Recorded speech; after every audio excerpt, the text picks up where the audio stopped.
All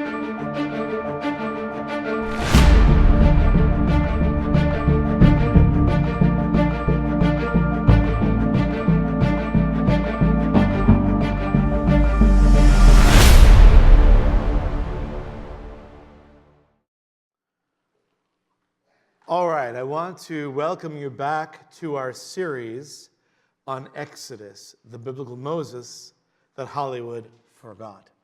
And today, we're simply going to take a very quick step backward to review where we've been so that we can move forward, because today is one of those giant steps forward. Mother, may I? Yes, you may. We take a giant step forward in the text.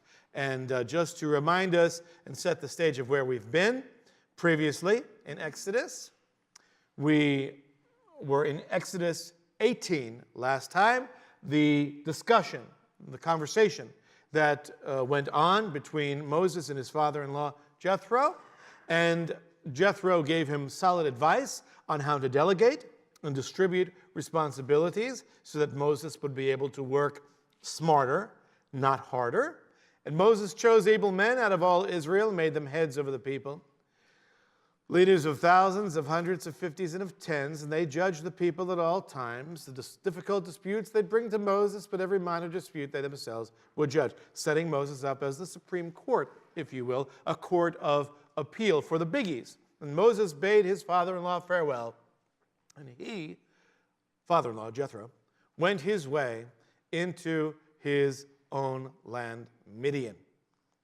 Now, we introduce chapter 19. And in chapter 19, we are preparing now. We have brought the children of Israel from the dire straits and the depths of slavery and Egyptian bondage. We have traced their progress through 10 plagues, the Passover event itself, to their freedom as liberated former slaves, led by Moses, who is led by the covenant God of Israel. We have traced their progress through the parting of the Red Sea, through difficulties and challenges regarding insufficiency in drinkable water and in available food. God is taking care of them. The challenges of neighboring tribes sneak attacking them, and they're having to go to war. For the first time, former slaves become warriors. We have seen this previous chapter. And now, we are at long last preparing the covenant stage and getting ready for the covenant gift. We are setting the stage to receive the gift. Now, the Abrahamic Covenant that was given to Abraham 4 centuries earlier, 4.5 centuries earlier. Those promises stand separate and apart from the Mosaic Covenant, the Sinai Covenant, that they're going to receive beginning in this chapter. Let's see what's going to go on in the text. In the 3rd month after the sons of Israel had gone out of the land of Egypt, on that very day they came to the wilderness of Sinai. When they set out from Rephidim, they came to the wilderness of Sinai and camped in the wilderness, and there Israel camped in front of the mountain. Now, there is a little bit of ambiguity, I have to just tell you, regarding Hebrew grammar. And this time, it's not as clear as the English translation has made it out to be. Suffice it to say that we're dealing sometime between 42 and 70 days from the Exodus event. Okay? So allow the ambiguity. They have arrived now sometime between 42 and 70 days from the Exodus. Jewish tradition says it's 50 days. Or really 47 days, and then they camped there, and on the 3rd day, they received the law. That's what's celebrated during the holiday of Shavuot, Pentecost. But nonetheless, it doesn't say 50 days. It simply gives a construction that leaves us 42 to 70 days. We could say, we can say 50 days. It would be okay. Well, the Wilderness of Sinai, where are we talking about? Now, the traditional location of Sinai. This is the traditional location of the wilderness. This mountain right in this region is the traditional location of Mount Sinai. That is where the vast majority of scholars and Bible students believe the mountain of Moses, the mountain of Sinai was. This is also what tradition tells us, which again would consider the crossing somewhere here in the Suez Canal.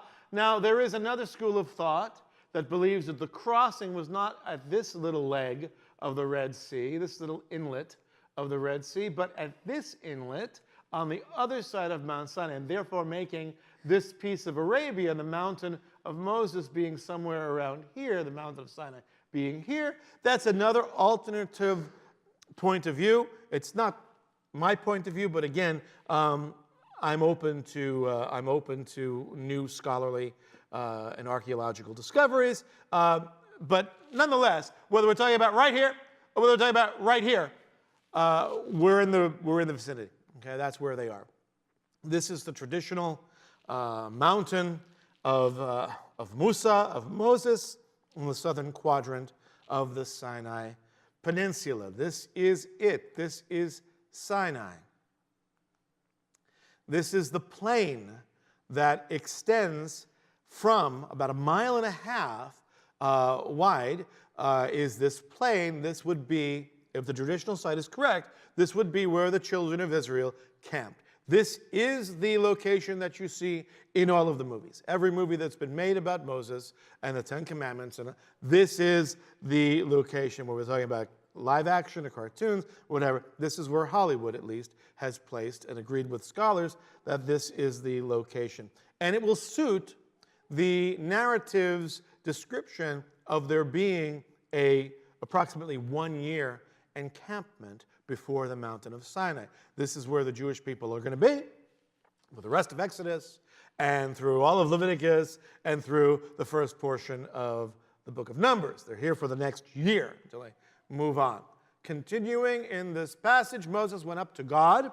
In other words, he climbed the mountain, and the Lord called to him from the mountain, "Thus you shall say to the house of Jacob, and tell the sons of Israel." This is the first of 3 ascensions that Moses is going to make to the top of Sinai in this chapter. Say what you will about our friend Moses. At the age of 80 years old, he's climbing mountains, not just once, but in this one chapter, in this short amount of time, 3 times, up and down again. Jack be nimble, Moses be nimble.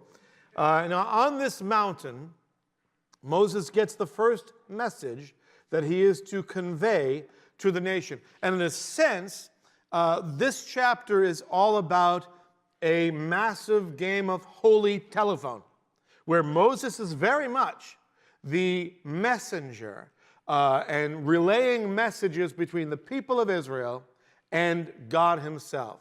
There is not direct communication between the nation of Israel and God at this point. Next chapter there will be, and we'll see what the repercussions of that are. But if God has something to tell to the children of Israel, he summons Moses and come up to the mountain, and I get another message for you. And Moses would say, you couldn't tell me on the first trip. I had to come a second time, a third time. But nonetheless, you could. Why don't you add them all up, save them all up, and give me the whole message? No, it's back and forth 3 times. And God is communicating to Israel, and then Moses will take the message, convey it to Israel. Israel will convey a message back to God. Thus you shall say to the house of Jacob, and tell the sons of Israel. That's the same group, by the way. That's poetic language. That's Hebrew parallelism. The house of Jacob is the sons of Israel, are the sons of Israel. Language that we'll see in verse 4 and following we are going to see passionate language, reminiscent, one could say, of a groom charming his bride, sweet-talking his beloved. And in this passage, we're going to see what the Lord reminds the Hebrews of. You yourselves have seen what I did to the Egyptians. What did you do to the Egyptians? 10 plagues, destruction of the army, destruction of their livestock, destruction of their crops, destruction of their economy. I hobbled the Egyptians. You yourselves have seen, because that's what it took for you to come to meet me here at this mountain. I did what it took in order to free you, my people. You yourselves have seen what I did to the Egyptians, how I bore you on eagle's wings, how I carried you as a mother eagle carries her offspring of eagles. They have wings. They can fly, but get them prepared to fly on their own. They're not yet prepared. Israel's not yet prepared. The Hebrew people are not yet prepared to go out and fly on their own. That's why they've come to Sinai. And he bore them there on eagle's wings, as a mother carries her children, to prepare his people to fly as a nation. And I brought you to myself. And let's see how God describes the Hebrews, the Jewish people, the people of Israel. Now then, if you indeed obey my voice and keep my covenant, then you shall be my own possession among all the peoples, all the nations, in other words. For all the earth is mine, and you shall be to me a kingdom of priests and a holy nation. These are the words that you shall speak to the sons of Israel. What is the Lord saying? He's reminding the Hebrews how he had brought them to himself. They are described as his own possession, his peculiar treasure. I like that translation in the King James, by the way, peculiar treasure. God himself is calling his Jewish people peculiar. Accuracy in the scripture. We are a peculiar people. But what's meant there is a treasured possession, a personal possession. The Jewish people are God's personal property, in other words, his private possession. So the Lord has specifically chosen this particular group of people. With whom to do what?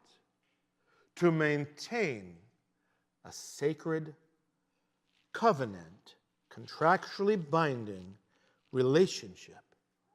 Why were the Jewish people so valuable to the Lord?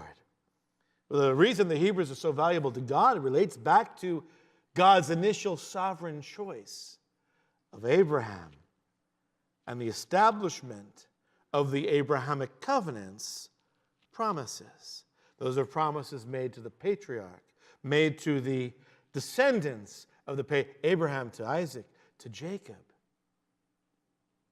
And those final descendants, the ones to whom God is addressing right then and there, the nation redeemed by him from slavery, delivered, no postage due, no COD, delivered to Mount Sinai. But what's different about this covenant, it's very, very important that you understand the differences. The Abrahamic Covenant is the reason that the people are chosen to receive this new covenant. The basis of the gift of Torah, of the gift of this Mosaic or Sinai covenant, is the relationship that God established through the Abrahamic Covenant. But they're not one and the same. They're different. The Mosaic Covenant is a conditional covenant based upon promises that will be achieved. If you do this, then I will do this, for good or for bad. If it's like a major flow chart, right? That's what a conditional covenant is. If yes, then proceed here. There'll be blessings. If no, then there will be cursing. There will be justice, punishment, discipline. Right? That's a conditional covenant based upon the stipulations built into the covenant and the behavior of God's people in relation to his rules. They receive the promises for good or for bad, depending completely upon their behavior. It's choices. The Abrahamic Covenant, on the other hand, in contrast, is an unconditional covenant based not upon Jewish behavior, the behavior of the Hebrews or the Israelites, but based simply on a series of I wills and promises that God made that are not dependent on anything the Jewish people will do, but are simply an expression of God's sovereign will. So the Mosaic Covenant is given, again, as an unconditional gift. The gift is unconditional, but the covenant blessings within the covenant, right? What is a covenant? What's any contract? A set of stipulations with expressed outcomes for good or for bad, depending on the faithfulness or fidelity of the parties to the contract. Okay? And so the multiple covenant blessings within the Mosaic Covenant are completely conditional, dependent on the people's obedience and response. It's a very, very important distinction to maintain, to remember, and that is why you cannot read a passage of Scripture in a vacuum, as if it's divorced and devoid from all previous context. The only way to understand what God is saying here, or really God's actions throughout the book of Exodus, and going even back to the second half of Genesis. The only way to understand God's actions and reactions has to do with an understanding of the Abrahamic Covenant. And so, having established the Abrahamic Covenant in our minds, we now move on to a new covenant, the Mosaic Covenant. And with this covenant, by the way, this is where the Jewish people are officially treated as the chosen people. This is where the chosen people become chosen.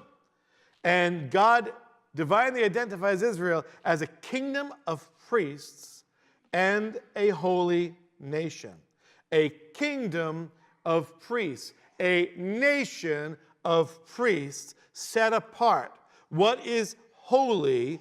A nation, of course, is a group of people.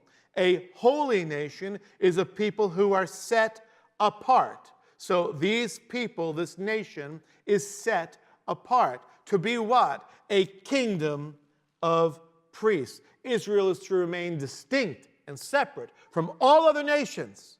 It's built into the initial identification of chosen people. Distinct and separate. But at the same time as maintaining a distinctness and a separation from other nations, they have a responsibility to engage all other nations. For what? On behalf of the covenant God, of Jehovah. And they possess a special relationship to their God. And the Jewish people enjoy a singular, a unique access to him through this covenant. And therefore, God is setting them apart to be holy representatives on the international stage. Here's the job description. Here are the resources that I'm giving you in order to carry out the job description, the task that you are being given, your mission, in other words, if you choose to accept it. And they are to be priests, national priests to other nations. Now, what does a priest do? What is a priest? The point of a priest in any religious situation, a priest's religious function is to act as an intermediary between God and man, and to make intercession on behalf of others. That's what a priest does. Intermediary, representing man to God and God to man, and to make intercession on behalf of the people they represent. And so, when you are a corporate nation of priests, you are commissioned to represent God to other nations, and represent those nations back to God, and to intercede on behalf of the other nations. That's the initial charge. Now, let's see what happens. Oh, by the way, I gave you this verse just to give you a little background. Deuteronomy 7:6. It says the same basic thing, and this is a verse that's actually repeated 3 times in Deuteronomy. It's basically a reiteration. Remember, Deuteronomy is Moses boiling down, synthesizing the previous books, the previous messages, the law, in other words, for a generation that was born in the wilderness, that's about to cross over and possess the land of Canaan, and to take that promised land. These are the children of those who were led out in the Exodus generation. And his synthesis, his boiling down of this particular issue is, for you are a holy people to the Lord your God, to Jehovah, Adonai, Hashem, your God. The covenant name of God, the Lord your God, Jehovah, has chosen you to be a people for his own possession out of all the peoples who are on the face of the earth. That synthesizes everything that is expressed there to this point in Exodus. So Moses comes down to relay this message. He called the elders of the people, and this is the way the messages would be conveyed. Moses doesn't necessarily have to sound like Charlton Heston with a booming voice that somehow extends over a couple 100,000 people or more. He calls the elders of the people. The elders then transmit this message to their subordinates. Right? So all the people hear the message in that way. Moses called the elders of the people, set before them all these words which the Lord had commanded him, that which we have read thus far. Holy nation, kingdom of priests, etc., etc. I'm going to give you my covenant, blah, blah, blah. And the people answered together and said, this is the corporate response. All that the Lord has spoken, we will do. You want us to be a holy nation? We're up for it. We go for it. You want us to be a kingdom of priests? Okay, we're up for that too. You want to give us a covenant? We're going to back that as well. All the Lord has spoken, we will do. And Moses, climbing back now, a second time, brought back the words of the people to the Lord. This is the ascent and descent from Sinai. This is how it's done today. It's treacherous now. I dare say it wasn't better or safer back then. But 80 years of age, Moses did this several times within this chapter. The Lord said to Moses, once he got up there, behold, I will come to you in a thick cloud, so that the people may hear when I speak with you, and may also believe in you forever.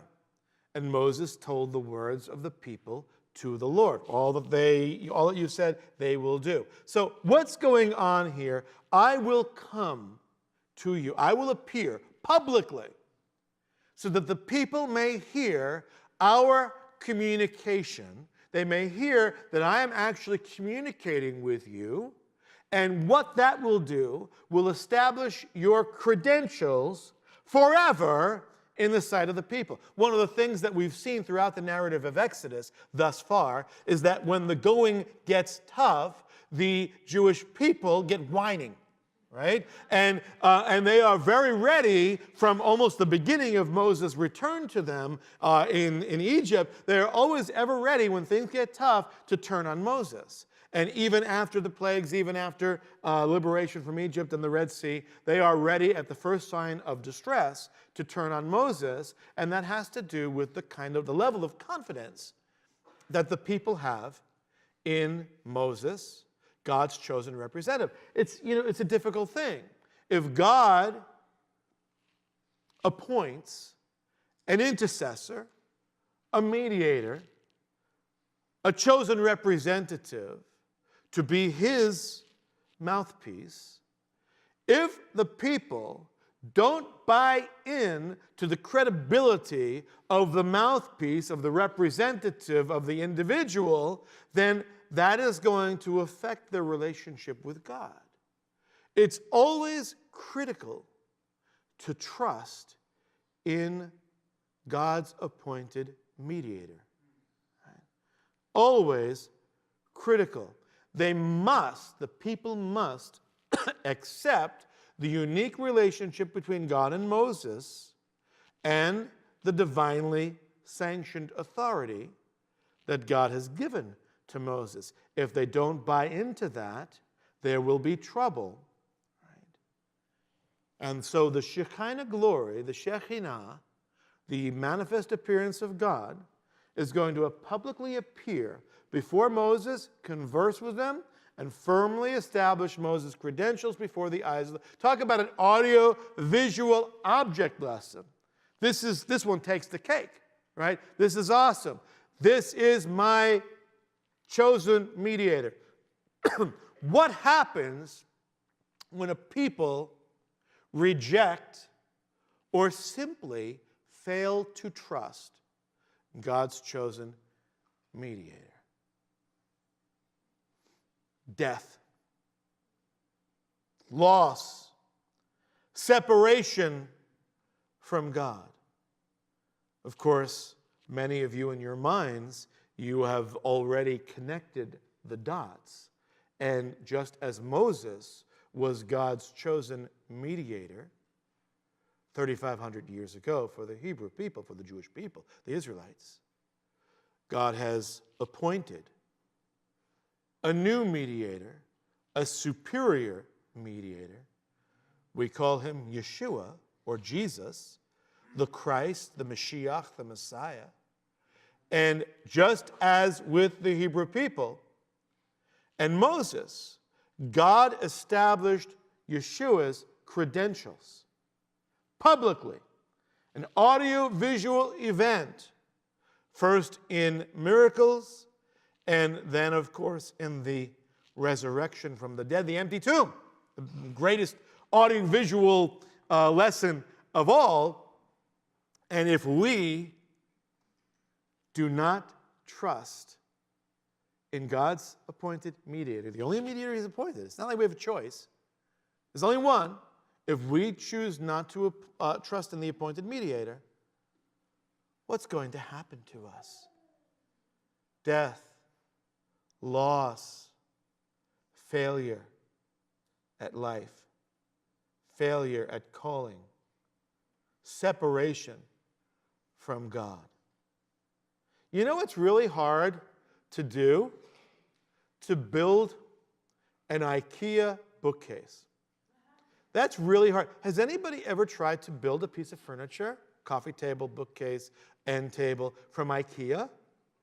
I mean, I love IKEA. I love the experience of IKEA, and I love looking through their online catalog, and wow, it absolutely floors me. But the only way to succeed at IKEA is to follow those directions. The problem with many of the IKEA directions is that apparently they were written by people whose first language wasn't English. And so it becomes very complicated. And often what we have to do when we are faced with these kinds of situations is we go to YouTube, thank God for YouTube, and we see somebody else building this, and we trust them, and we say, the way that this person has built this complicated issue, I'm going to follow and trust in the directions given and the example that this YouTuber has given in being able to put this bookcase or this shelving unit, or whatever it may be, this coffee table, together. Right? It's essential to trust your mediator, right? If you can't make sense of the IKEA bookcase, which I tell you, life is far more complicated. Navigating life's shoals and eddies is far more complicated than any bookshelf or coffee table.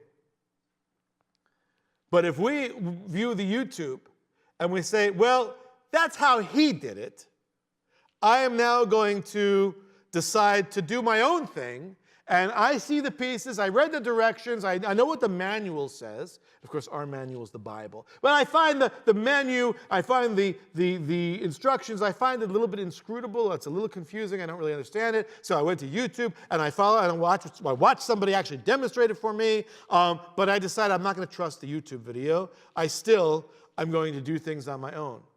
Instead of a bookcase, I don't know what you're going to wind up with, a boat? A TV cabinet? I don't know what you're going to wind up with. Something absolutely fit for the scrap heap. And so are we, fit for God's scrap heap, if we do not trust in the mediator that he has appointed for us. Well, let's continue here. Verse 10. Oh, listen. Exodus 3, this is what this goes back to. He promised Moses back at the beginning. Remember Moses' famous 5 famous no's that he gave God at the burning bush. Again, for somebody who was slow of speech and slow of tongue, sure was dexterous. His tongue was awfully dexterous saying no to God. But he said, certainly, God says to him, certainly I will be with you. And this shall be the sign to you, the best audiovisual that the Jewish people are going to accept, and they will trust you thereafter, is when you actually lead them to Sinai. I'm going to do a lot of stuff between then and now, but that's going to be the ultimate confirmation. The people themselves will be brought right to my neighborhood, right to my manifest appearance on this mountain. And they'll see it is I who have sent you. You are my choice, Moses. When you have brought the people out of Egypt, and they will worship God at this mountain. And the Lord also said to Moses, go to the people and consecrate them. That's another way of saying make them holy, or let them make themselves holy. Let them sanctify themselves. Let them separate themselves. Consecrate them today and tomorrow, 2 days, today, tomorrow. And let them wash their garments. How can they be consecrated? How can they be sanctified? They must be purified. The Jewish people, to meet God, they are going to, even indirectly, right? Up on the mountain and they're down on the bottom. Even indirectly, they are going to need purification. And the purification requires a couple of different components. And those components should be conscientiously communicated to the nation. And the first thing, 2 days to prepare. On the third day, God is going to come down to them. So they have 2 days to prepare. That's the first thing. Secondly, they've got to wash themselves and their clothing. Let them be ready for the third day. On the third day, the Lord will come down on Mount Sinai in the sight of all the people. To meet God requires a level of preparation these former slaves had heretofore not accomplished for themselves. They are about to experience the presence of God. And to experience the presence of God. And we have a hard time today in the 21st century really absorbing that, because we are very casual in the 21st century about how we go to meet with God's people and meet God. So many of us, nobody in this room, just tumble out of bed in the morning and, quick brush, bite to eat, Chick-fil-A on the way or somewhere else on the way over. And here we are, just come as you are. And God does accept you just as you are. It looks on the inside, not on the outside. But nonetheless, in this formal circumstance, and we have to put ourselves in the century and the era in which, and the, dare I say, dispensation in which this is being expressed. To meet God required a significant attention to preparation and purification, one of which was making sure you wash yourself and your clothes. And in that desert, remember he just split the rock and there's plenty of water that gushed out of that. Well, that's the water source that they're going to be washing their clothes. It's a while back. You know, they got to walk a little bit. How much water is available for washing clothes and right there? It's going to take a little bit of effort. I think for most churches today, if we required the kind of effort that Israel took just matter-of-factly when they went to meet God, not just at Sinai, but in the temple itself, in the tabernacle, in the temple later on, our congregations would be cut in number by at least half, because just the effort to get there would be a little bit too challenging for many of us. Many of us simply don't want that much preparation to meet God. They would rather God meet us.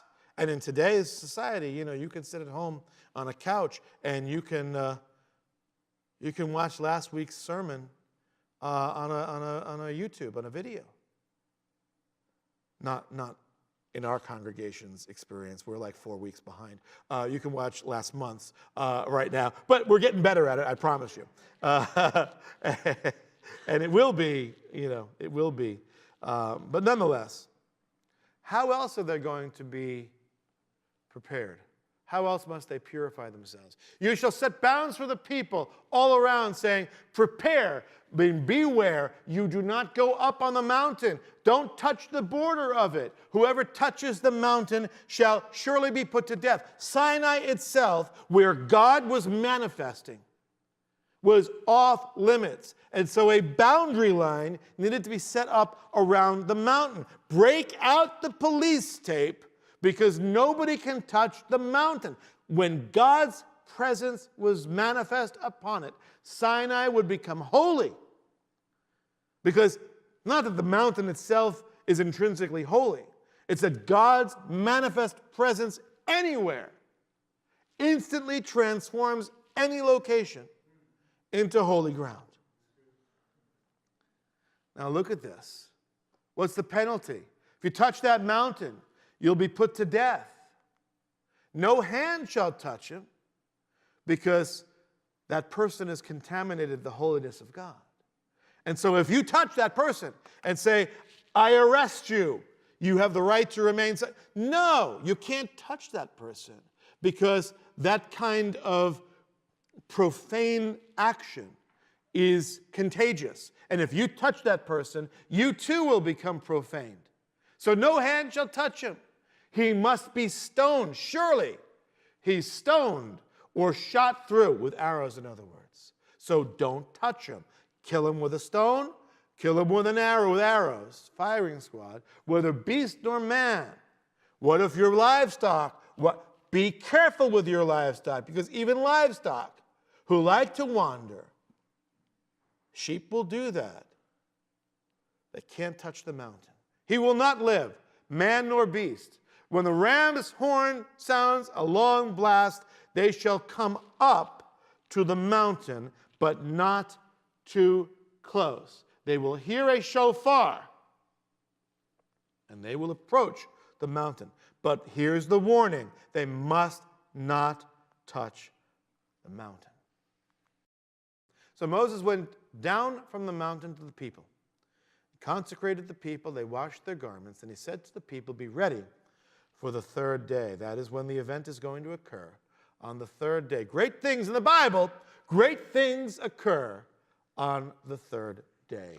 When we see language like this is where it begins. The language of preparation. When the Bible tells you something's going to happen on the third day, it's always something very exciting.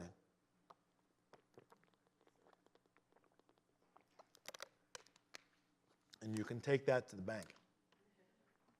Be ready for the third day. Don't go near a woman. So there's the final act of purification. It's not that there's anything wrong with the sexual act. It's just that it's anything earthy separates us from God and makes us unable, makes the Israelites unable to approach Him, unworthy to approach Him. So nothing that is to, make sure you have clean clothes, nothing, even married couples. So this is not just like, this is not just immorality, refrain from immorality. This is married couples, families. Do not have relations. And just consecrate yourselves for these 2 days, and on the third day, God will appear. Well, let's see if that happens. So it came about on the third day, when it was morning, that there was thunder and lightning flashes and a thick cloud upon the mountain and a very loud trumpet, shofar sound, so that all the people who were in the camp trembled. And Moses brought the people out of the camp to meet God, and they stood at the foot of the mountain. Mount Sinai was all in smoke because the Lord descended upon it in fire. And its smoke ascended like the smoke of a furnace. This is not a volcano. There's no volcanic activity there. This is something supernatural that's occurring. The smoke ascends from the mountain, not the top of the mountain. There's smoke all around the mountain. It ascends up the mountain like the smoke of a furnace, and the whole mountain quaked violently. The Shekinah glory has appeared. This is a dramatic scene that is described here as one of absolute terror. And you would think that Hollywood, with all its dramatic and all of its effects, that they would have represented this moment in any of their multiple depictions of the story of Moses. And in my searching, I actually only found 2 very brief clips, which we'll close with for right now, to demonstrate this. And even these clips don't do justice. Look how fast they go, and look at how little is actually happening when all that was described in the text is so dramatic and frightening. This is all we get. That was it.